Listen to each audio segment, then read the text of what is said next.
वह एमपी जो ऑटो चलाकर खुद कर रहा चुनाव प्रचार। नमस्कार, आप देख रहे हैं प्रेस बिहार और मैं हूं आपके साथ आनंदमयी। हमारे देश में राजनीति काफ़ी दिलचस्प है। राजनीति में कौन कैसे प्रवेश करते हैं, कैसे अपना सिक्का जमाते हैं, लोगों को अपने नेता के किस्से और उनकी ज़िंदगी से जुड़े तमाम किस्से जानने की उत्सुकता बनी होती है। आज हम बात करेंगे बिहार के एक ऐसे सांसद की जो ऑटो वाले सांसद से मशहूर हैं। जानकर आपको थोड़ा आश्चर्य लगेगा, ऑटो वाला सांसद। लेकिन जी हाँ, ऑटो वाले सांसद को फिर से टिकट मिला है और वे अपने ऑटो लेकर चुनाव प्रचार में निकल गए हैं। दरअसल ऑटो वाले सांसद जब उनके जानने वाले लोग उन्हें बुलाते हैं तो उनको अच्छा लगता है, क्योंकि ये शब्द उनके लिए गौरव का विषय है। ये उन्हें प्रेरित करते हैं। हम बात कर रहे हैं दुलाल चंद्र गोस्वामी की। वे कटिहार से सांसद हैं। वे पटना में ऑटो चलाया करते थे। गरीबी ने अपना रंग दिखाना शुरू किया तो दुलाल चंद्र ने भी जज्बा को ऊंचाई दी। आज भी उनके पास बहुत धन संपत्ति नहीं है। उनकी पत्नी सरकारी स्कूल में शिक्षिका हैं और उनकी घर गृहस्थी खेती से ही चलती है।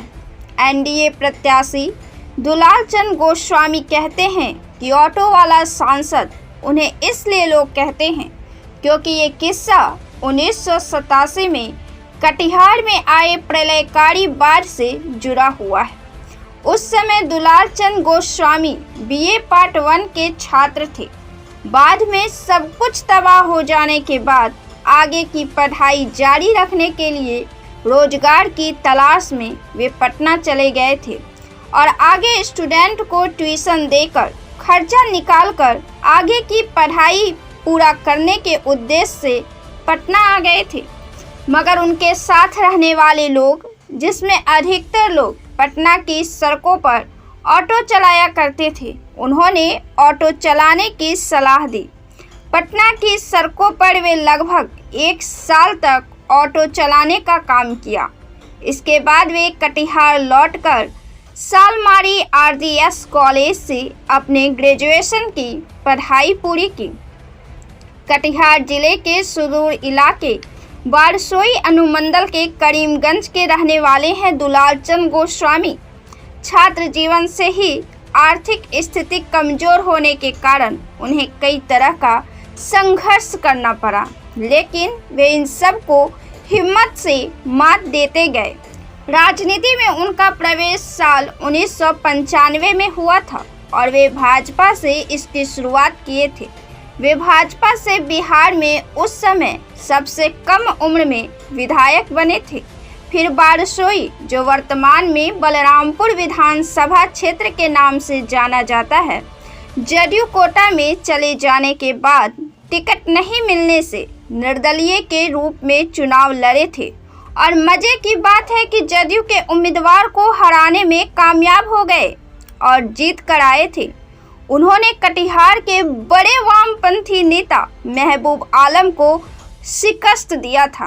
पिछले चुनाव में उन्होंने यहां 50,000 से ज़्यादा वोटों से तारिक अनवर को हराया था।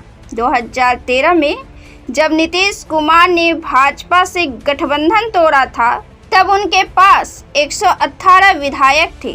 तब दुलाल चंद्र गोस्वामी के साथ अन्य 3 निर्दलीय विधायकों ने उनकी सरकार बचाई थी। कटिहार सीट सीमांचल के हिस्से में आती है और कभी इस सीट पर कांग्रेस का कब्जा हुआ करता था, लेकिन वर्तमान समय में बिहार में कांग्रेस महज 1 सीट जीतकर उभरी और राजद के हाथ पिछले चुनाव में खाली रह गए थे।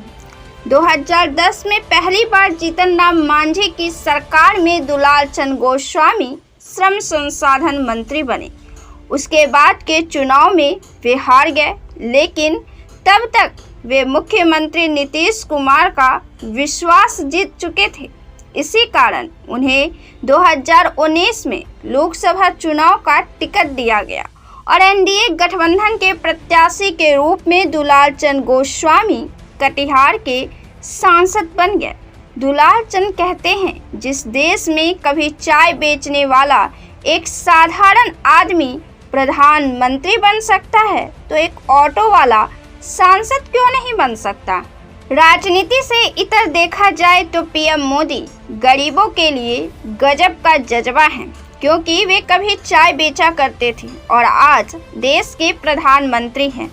एक क्रांति देश में राजीव गांधी के समय में हुई थी, जब देश में कंप्यूटर का उपयोग शुरू हुआ था, और अब एक दूसरी क्रांति पीएम मोदी के शासनकाल में हुई है, जब सोशल मीडिया के महत्व ने हर इंसान को एक मंच पर ला दिया है, जिसकी उपयोगिता से हर कोई वाकिफ है। आपको यह वीडियो कैसा लगा हमें कमेंट कर जरूर बताएं। वीडियो को लाइक करें, शेयर करें, चैनल को सब्सक्राइब जरूर से कर लें।